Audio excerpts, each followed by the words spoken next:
You're listening to In the NoCo, a daily slice of Northern Colorado news and happenings. It's Tuesday, October 3rd. I'm Erin O'Toole. A lot of Coloradans consider themselves environmentalists and love the idea of recycling.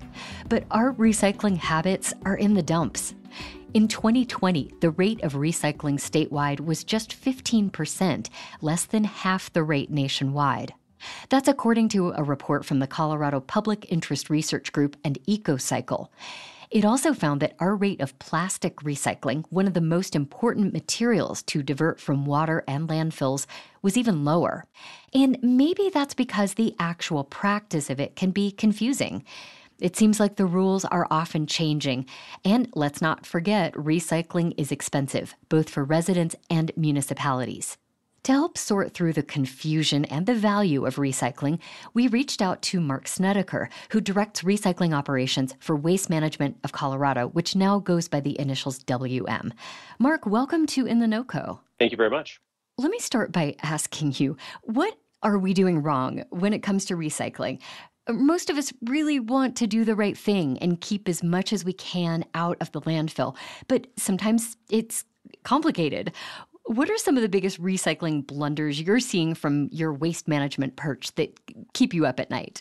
You know, it's the wish cycling. When you go through, whoever's providing your recycling services, they have a list of acceptable items. You know, typically it's cardboard, paper, milk containers, laundry jugs, your water bottles. Those kind of the generalities. And those who I would encourage people to check and see what's included in their local streams.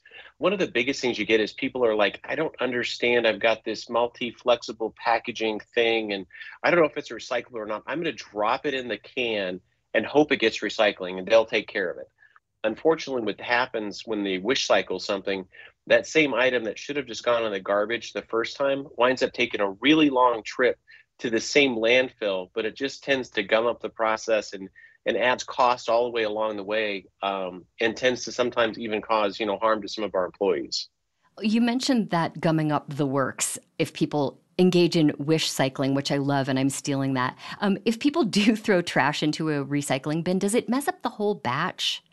It can. It really depends on what it is, because if you throw for example, even if you've got a milk jug that's half full of milk, it's like you don't empty it. You throw that in there, and when we go through, when it hits our process and our floors, all that material that's in there, that milk's going to spill all over everything else.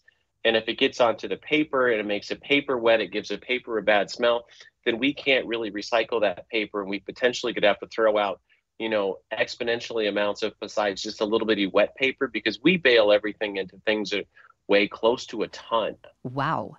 Well, and then my next question is, where does our recycling go?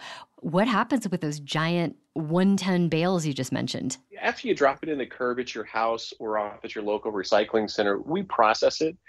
And processing, we'll put it through a series of screens, optical sorters, really cool things to get everything into its own individual product type. And then, so our cardboard or old corrugated cardboard, OCC in the recycling world, your Amazon boxes, those go to various mills throughout the U.S., off to the Midwest. We ship some stuff down into Mexico, and it gets made back into cardboard boxes.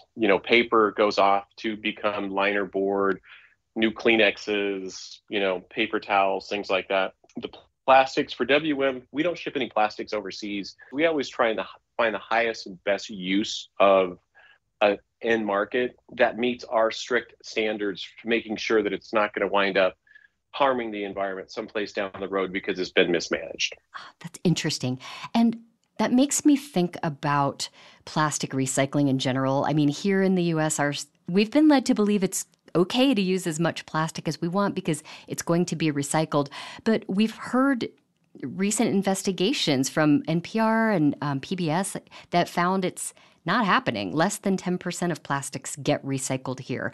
Can you just talk about why that is? Is it the cost to recycle, or is it something else? I think it's more of a consumer behavior. For example, at our Franklin Street MRF in Denver, Colorado, where we recycle, tons and tons of plastic, we have optical sorters that can go out and they can do 600 picks a minute where they can sort out today's water bottles and get them into a bale and get them reused again. So plastic's highly recyclable, but it's more consumer behavior. Are you taking the time to make sure you get it into that single stream bin to get it recycled, or are you doing the right things with it, or are you going to go ahead and just I'm just going to drop it in the garbage and I'll just go on to the next one. So, okay. And so how important is it for us then to look at those little numbers that are in the recycling arrow symbols? it's a good generality. And, as long as it's got those chasing arrows onto it, we always tell people, because if you start trying to figure out, is this one in there or this one's not, it's a lot easier for us to sort those out because we do it via optical sorters. So we're using artificial intelligence, the latest technologies of near vision and infrared vision to identify the various types of plastics and separate those out automatically, where we don't have to put a human element to that one. We can sort those out, and we'll do that for you. All right. Well, last question for you, Mark. We know recycling is a little bit trickier sometimes, and it's more expensive generally for people than tossing things in the trash.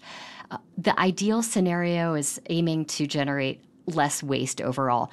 Do you have any recommendations in that regard? Maybe something you do in your own life to kind of shrink your waste footprint? That's a great question, because the common thing people always ask is, what can I do to be a better recycler? And I always tell people, make smarter purchasing decisions. So when you have a choice between something that may be in an HD package, or instead of a multi-layer foil package, or even a glass package, understand that glass is infinitely recyclable, and in the state of Colorado can be back into a beer bottle in less than 2 weeks. If you get that multi-layer pack and it's not recyclable, that's going to wind up into the landfill itself. So if you make those decisions to buy the highly recyclable packaging varieties, what you're doing is you're pulling that material through the system. So you create a demand from the producers that say, well, I'm selling much more of product X because it's got a better recyclable package into it, as opposed to product Y. So they're pulling product X through the system instead of us trying to push the recycled material there.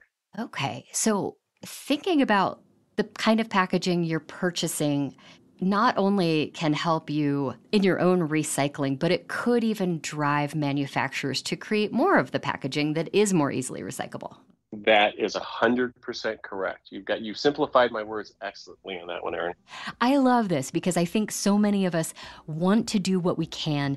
This feels like a little piece of empowering information that our decisions as individuals really can make a larger impact. Well, Mark Snedecor, thank you so much for joining me today. Thank you very much for your time, Erin. And back to those down in the dumps recycling rates I mentioned, a new state law could help address them. It requires companies making certain packaging to fund a statewide program that recycles those materials. That's it for us today here on In the NoCo. We'll be back tomorrow with a sneak peek at the new season of KUNC's podcast, The Colorado Dream, which takes us inside the housing crisis in the state's mountain resort towns. Our producer is Jocelyn Mesa Miranda. Robin Vincent is our executive producer. I'm Erin O'Toole. See you next time.